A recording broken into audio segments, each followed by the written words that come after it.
Ki Hajar Dewantara lahir pada tanggal 2 Mei 1889 dari lingkungan Keraton Yogyakarta dengan nama Raden Mas Suwardi Suryodiningrat.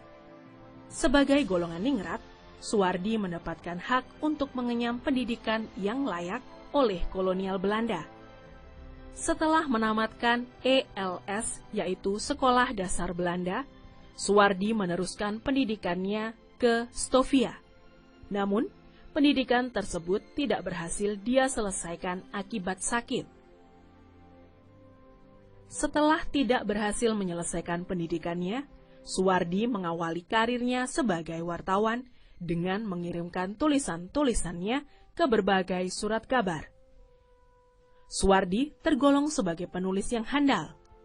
Tulisan-tulisannya komunikatif, tajam, dan patriotik, sehingga mampu membangkitkan semangat anti-kolonial bagi pembacanya.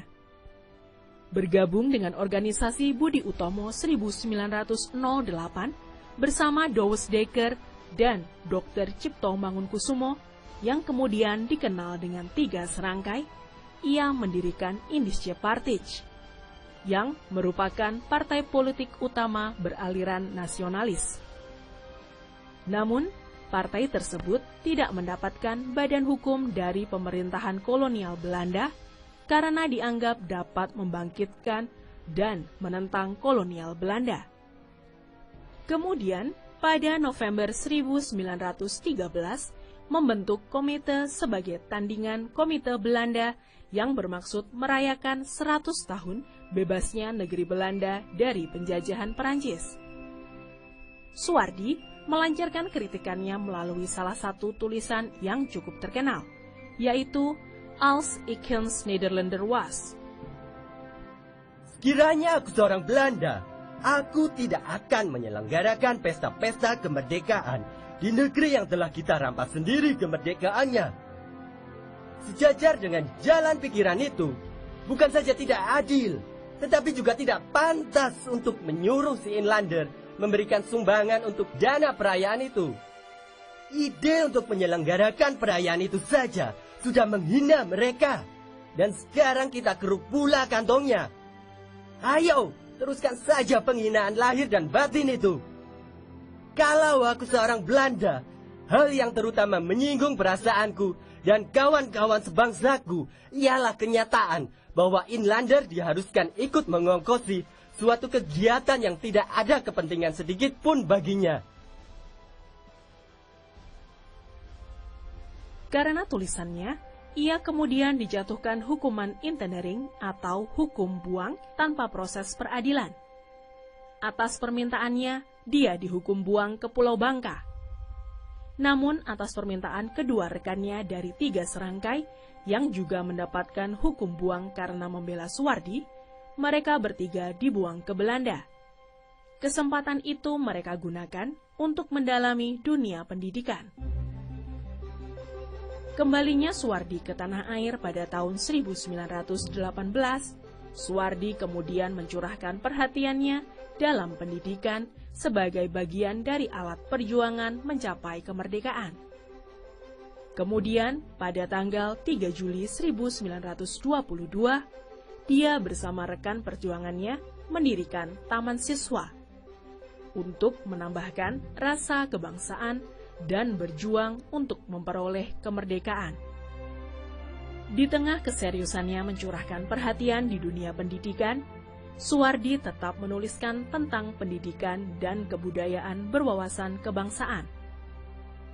Melalui tulisan-tulisan tersebut, dia berhasil meletakkan dasar pendidikan nasional Indonesia. Pada tahun 1929, tepat di usianya yang ke-40, Raden Mas Suwardi tidak lagi menggunakan gelar kebangsawanan dalam namanya dengan menggantinya menjadi Ki Hajar Dewantara. Melalui jasanya, beliau dikenal sebagai Bapak Pendidikan Nasional. Beliau ditetapkan sebagai pahlawan nasional. Dan hari kelahirannya, 2 Mei, ditetapkan sebagai Hari Pendidikan Nasional.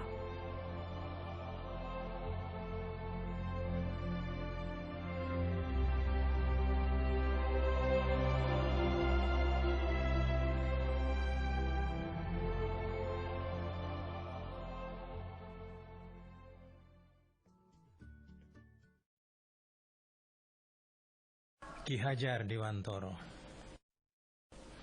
Di bawah langit taman siswa kita bertemu, merayakan indahnya langit biru, atau lebih tepatnya birunya biru.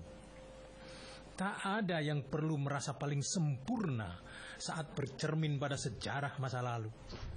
Darah dan daging telah lama menjadi debu.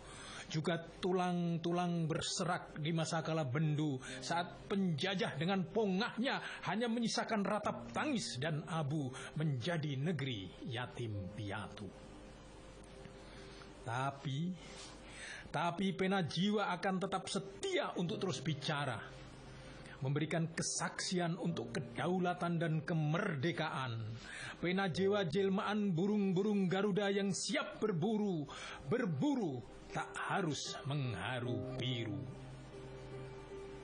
Hari ini, nama Ki Hajar Dewantoro kembali Kusebut saat sumpah kebangsaan sudah harus diucapkan, sebab pendidikan budi pekerti telah meredup dan kedaulatan akal sehat dikalahkan di zaman edan.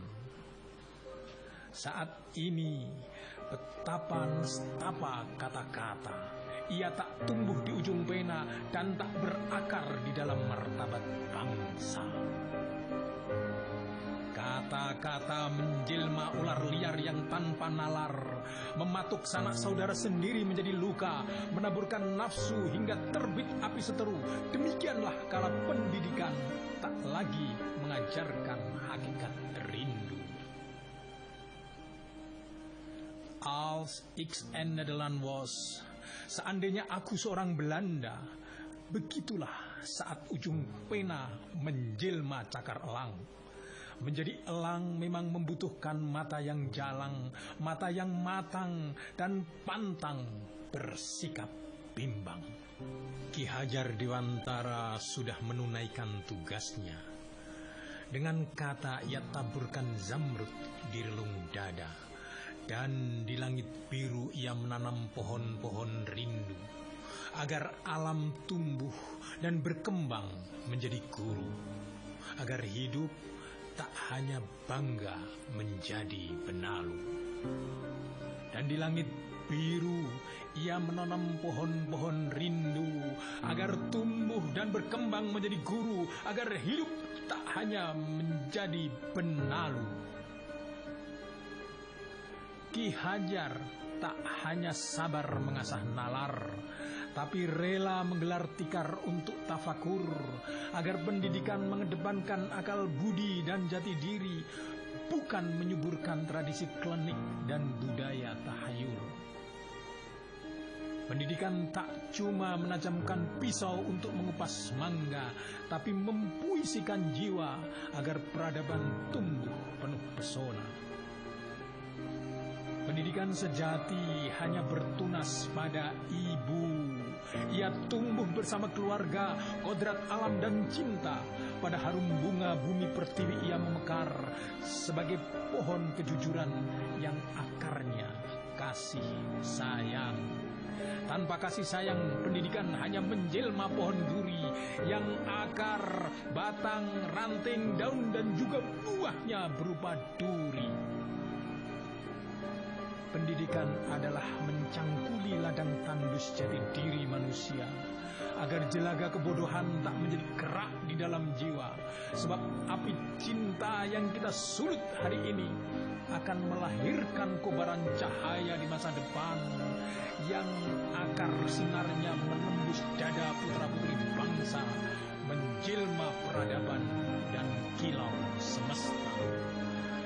Di taman siswa ini sejatinya kita berlaga mencapai titik didih, bertarung membakar kerdil jiwa dan kedegilan diri sendiri, berlomba mendaki puncak makrifat, berpayung agama dan bertongkat nurani, kebudayaan dan tradisi menjadi sahabat sejati. Belajar pada semesta, kodrat alam akan menjadi maha guru. Di depan memberi teladan, menjadi penggembala, dan di medan kehidupan panglimanya adalah akal budi. Saat sajadah telah dibentangkan dan kiblat tak pernah salah menunjukkan arah, maka puncak tujuan hanyalah Tuhan. Semata-mata hanyalah Tuhan. Syahwat, nafsu, dan benda-benda semua sirna. Ki Hajar Dewantara tak pernah mengajarkan tata cara menepuk dada, juga menuding atau menodong. Melalui dongeng dan dolanan anak, ia membimbing jiwa putra-putri bangsa. Di taman siswa, setiap manusia adalah penguasa dan berdaulat bagi dirinya sendiri. Sebab berkuasa adalah menyulut sumbu jutaan jiwa putra-putri Ibu Pertiwi agar daulat bangsa terus menyala.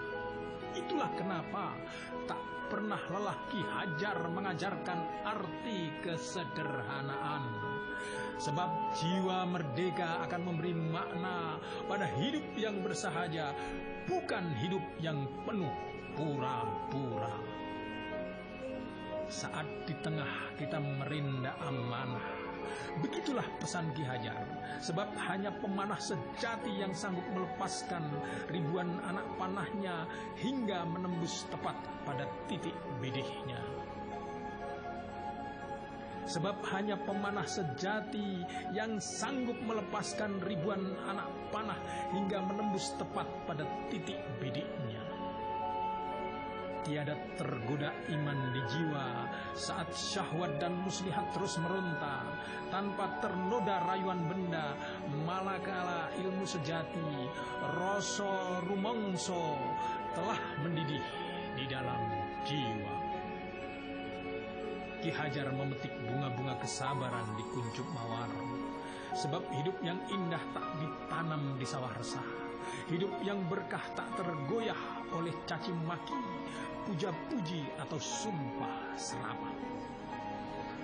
Tutwuri Handayani adalah jalan cinta untuk berlapang dada, bukan sebagai inlander yang menjilat-jilat kaki kolonial Belanda menjadi kuli di negeri sendiri. Ki Hajar Dewantara adalah bendera, sebab pendidikan dan kebudayaan harus berkibar di cakrawala.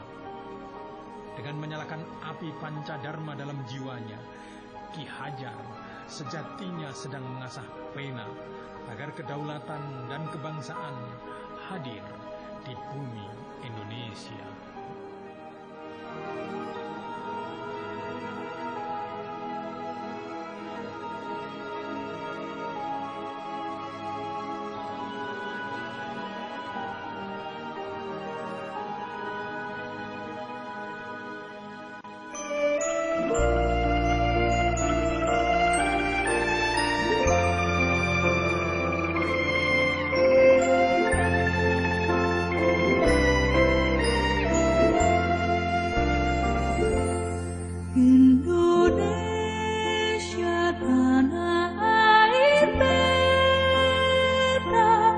Pusat